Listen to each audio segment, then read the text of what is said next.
اور آج یقیناً سر ایک کافی امپورٹنٹ ٹاپک جس پہ کہ کئی طرف سے لوگ شاید بات بھی کر رہے ہوں گے وہ ہم آپ سے ڈسکس کرنا چاہیں گے.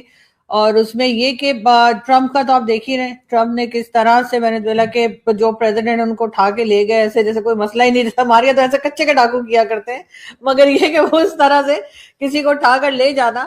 تو اس وقت پاکستان کی کیا پوزیشن ہے اور کیسے یہ سروائیو کریں گے کیونکہ آپ جانتے ہیں کہ طالبان کے لیے امریکہ جو ہے وہ استعمال کرے گا پاکستان کا, حماس کو کنٹرول کرنے کے لیے پاکستان کا استعمال ہوگا, ایران کی طرف بھی امریکہ کی نظریں ہیں اور کہا جا رہا ہے کہ جو ایرانین کہہ لیجیے جو لیڈرز ہیں وہ ادھر ادھر بھاگنے کی کوشش کر رہے ہیں اپنے آپ کو بچانے کی, تو ایران کے خلاف بھی پاکستان کا استعمال ہو سکتا ہے. اور اگر ایسا ہوا کیا یہ تینوں چاہے وہ طالبان ہو چاہے وہ حماس ہو چاہے وہ ایران ہو کیا پاکستان کو چھوڑ دیں گے؟ کیا وہ پاکستان سے بدلہ نہیں لیں گے یا پاکستان کو جواب نہیں دیں گے؟ ایسے میں آپ کو کیا لگ رہا ہے کہ پاکستان کس مشکل میں ہے؟ دیکھیے جی, بڑی کمپلیکس سچویشن بن چکی ہے پاکستان کے لیے. ہمارے ٹریڈیشنلی بڑے کلوز ٹائز رہے ہیں امریکہ کے ساتھ, یعنی آپ دیکھ لی ایون 47 کے بعد سے ہمارے کلوز ٹائز رہے ہیں. رشیا نے جب انوائٹ کیا تھا پرائم منسٹر لیاقت علی خان کو تو وہ رشیا جانے کے بجائے, سوویت یونین تھا اس وقت, سوویت یونین جانے کے بجائے وہ امریکہ چلے گئے تھے اور بڑا ان کو ایک VVIP ٹریٹمنٹ ملا تھا امریکہ میں. تو امریکہ سے ہماری جو ڈیفنس کوآپریشن ہے وہ شروع سے رہی ہے, ہم سیٹو اور سینٹو کا رکن بھی رہے ہیں. امریکہ سے ہم امداد بھی لیتے رہے ہیں, ہماری بڑی کلوز ڈیفنس کوآپریشن رہی ہے امریکہ کے ساتھ, ہمارا ٹیررزم کا ساتھی رہا ہے. تو ہماری جو اکنامک اور ملٹری ڈیپینڈنس ہے امریکہ کے اوپر اس نے ہمیں امریکہ کے بہت قریب کر دیا اوور دا ایئرز, یعنی 47 آنورڈز. لیکن پھر ہمارے چائنا کے ساتھ بھی اچھے تعلقات بن گئے, ریجن میں بھی ہمارا ایک پورا ایک سناریو تھا جس میں کہ ایران کے ساتھ ہمارے تعلقات تھے, افغانستان کے ساتھ ہمارے تعلقات تھے, اور یہاں پھر تبدیلیاں آئیں. اب اس وقت صورتحال یہ ہے کہ امریکہ کے ساتھ ہمارے جیسے بھی تعلقات ہوں گے وہ ہمارے جو چائنا کے ساتھ تعلقات ہیں, جو طالبان کے ساتھ تعلقات ہیں, مڈل ایسٹ میں اگر ہمارا کوئی رول ہے تو وہ ہمارے امریکہ کے ساتھ ریلیشن سے افیکٹ ہوں گے. دوستو, آج ہم آپ کے لیے ایک نہایت ہی اہم اور تازہ ترین ویڈیو لے کر آئے ہیں. اس میں آپ دیکھیں گے کہ آزادی کے بعد سے بھارت کی جو خارجہ پالیسی ہے وہ ہمیشہ سے خود مختار انڈیپینڈنٹ رہی ہے.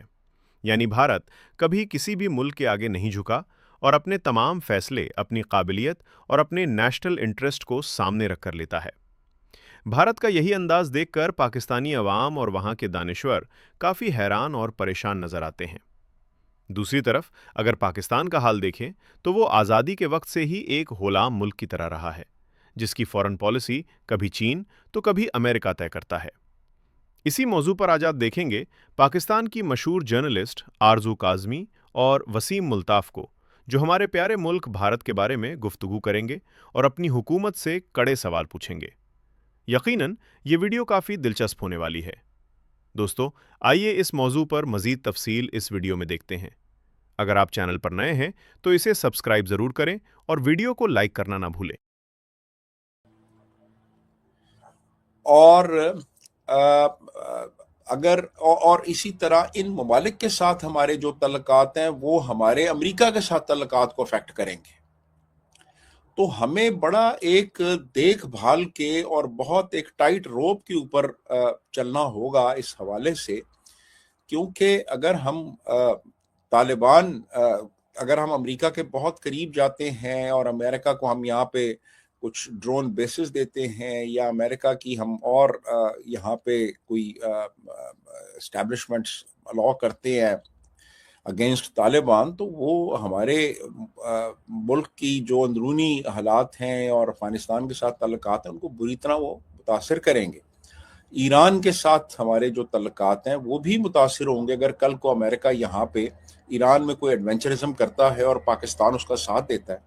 اور اسی طرح اگر ہم اپنی فوج بھیجتے ہیں غزہ میں, ایک بریگیڈ کا وہ تقاضا کر رہے ہیں کہ وہ آپ بھیجیں یہاں پہ, تو وہ بھی ہمارے ملک کی جو اندرونی حالات اور واقعات ہیں وہ ان کو افیکٹ کرے گا. تو میرا خیال ہے کہ بہت زیادہ ہمیں محتاط ہونے کی اور بہت ایک وائز فارن پالیسی کی ضرورت ہے اس وقت کہ ہم بیلنس رکھ سکیں اپنے اور امریکہ کے تعلقات میں, اپنے اور چائنا کے تعلقات میں, طالبان کے ساتھ جو ہمارے تعلقات ہیں, اور جو غزہ میں فوج بھیجنے کے حوالے سے ہماری پالیسی. جی آج سر کیا پچھلے 80 سال جو پاکستان کو ہوئے بنے ہوئے 80 ایئرز میں, کیا کبھی ہم نے بیلنس فورن پالیسی بنائی ہے؟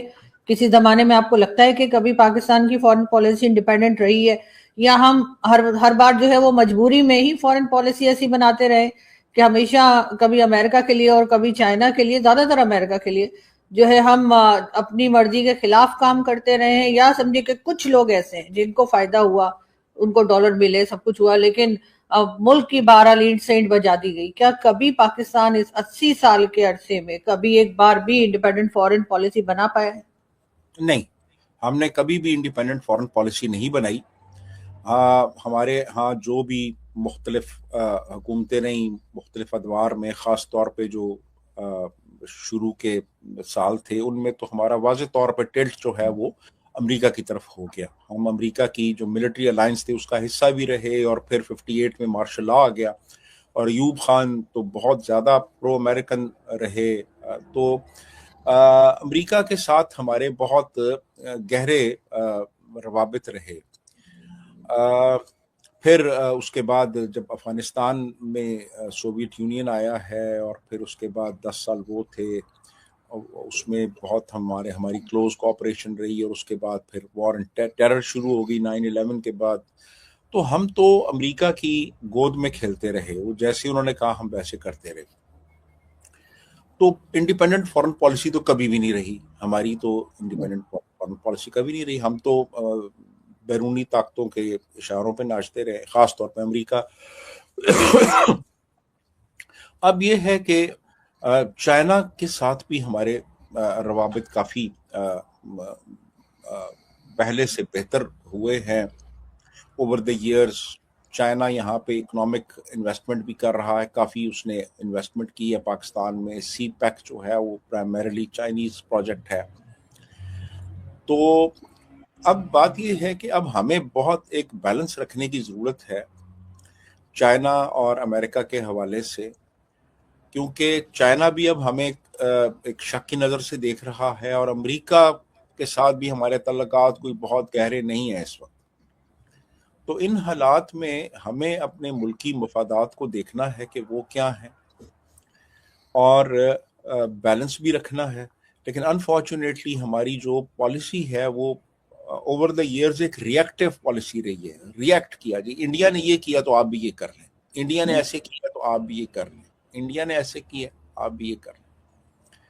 تو ایک ری ایکشنری فارن پالیسی رہی ہے ہماری. تو میرا خیال ہے کہ ایک ہمیں ضرورت ہے کمپریہنسو فارن پالیسی بنانے کی. انٹل اینڈ انلیس ہم یہ نہیں کرتے, ہم بہت الجھنوں میں اور بہت مسائل میں گھر جائیں گے. جی آپ. لیکن سر انڈیا نے تو اپنی فارن پالیسی بہت انڈیپینڈنٹ رکھی ہے. انڈیا کو کیا امریکہ کبھی اس طرح سے پریشرائز کر پایا ہے جیسے پاکستان کو کیا ہے؟ ان سے تو وہ کہہ رہا ہے کہ بھائی رشین آئل نہ لو, تو وہ الٹا اور زیادہ رشین آئل لینا شروع ہو گئے. وہ تو امریکہ کی بالکل نہیں سن رہے. تو آخر کیا وجہ ہے کہ صرف پاکستان کو ہی دبایا گیا؟ اور حالانکہ افغانستان بھی ایک چھوٹی کنٹری ہے, افغانستان بھی اس طریقے سے امریکہ کے کنٹرول میں نہیں آ پایا, حالانکہ وہ 20 سال رہے, اور آخر کار ان کو جسے کہتے ہیں نا ہمارے جوتے چھوڑ کے بھاگنا, تو اس طریقے سے وہ ہتھیار چھوڑ کے ایسے ہی بھاگے ہیں جیسے کوئی جوتے چھوڑ کے بھاگتا ہے. اور افغانستان کا بھی کچھ بگاڑ نہیں پائے, مطلب اس طرح سے ان کو اپنی مرضی کا نہیں کر پائے. تو پاکستان ہی ایک طرح سے اتنا کمزور کیوں ثابت ہوا ہے, یا کسی وقت بھارت کو بھی دبایا گیا ہے؟ دیکھیے انڈیا میں ڈیموکریٹک گورنمنٹس رہی ہیں, اس وقت بھی ایک الیکٹڈ گورنمنٹ ہے, ڈیموکریٹکلی الیکٹڈ گورنمنٹ, اور کوئی شخص ایون انڈیا میں بھی نہیں کہہ سکتا کہ وہ گورنمنٹ دھاندلی سے آئی ہے, وہ کوئی فارم 47 کی پیداوار ہے, ایسا نہیں. ہمارے ہاں تو آپ دیکھیں نا کہ پہلے الیکشن 70 میں ہو رہے ہیں, اس سے پہلے تو کوئی الیکٹڈ گورنمنٹ تھی ہی نہیں ایز سچ. اور اس کے بعد وہ گورنمنٹ کچھ عرصہ رہی اور پھر اس کو بھی فارغ کر دیا گیا، پھر مارشل لا آ گیا، پھر مارشل لا چلتا رہا، اور پھر وہ اس کے بعد جو گورنمنٹس آئیں وہ بھی بس برائے نام ہی تھیں، اصل طاقت کہیں اور تھی۔ تو جب فوج کے جب ملک کے اوپر وہ لوگ حکمران ہوتے ہیں جن کے پیچھے عوام کی سپورٹ نہیں ہوتی، تو پھر وہ سپورٹ کہیں اور سے حاصل کرتے ہیں۔ تو ہمارے حکمران جو ہیں وہ امریکہ کی گود میں پھر بیٹھتے رہے، کیونکہ ان کو کوئی نہ کوئی سپورٹ تو چاہیے تھی، عوام کی تو تھی نہیں۔ تو اسی لیے آپ دیکھیں کہ کبھی ہم سیٹو اور سینٹو کا ممبر بنے، کبھی ہم ایک سوویت یونین کے خلاف جنگ لڑتے رہے امریکہ کے بہاف پہ، اور کبھی ہم وار اینڈ ٹیرر میں یہاں پہ اپنے ملک کے اندر ہم لوگوں کو پکڑتے رہے اور پھر امریکہ کے حوالے کرتے رہے، اور ہم نے امریکہ کی گیم کھیلی یہاں پہ اس ملک کے اندر رہتے ہوئے۔ تو اور بنیادی وجہ وہی تھی کہ کوئی ایسی گورنمنٹ نہیں تھی جو کہہ سکے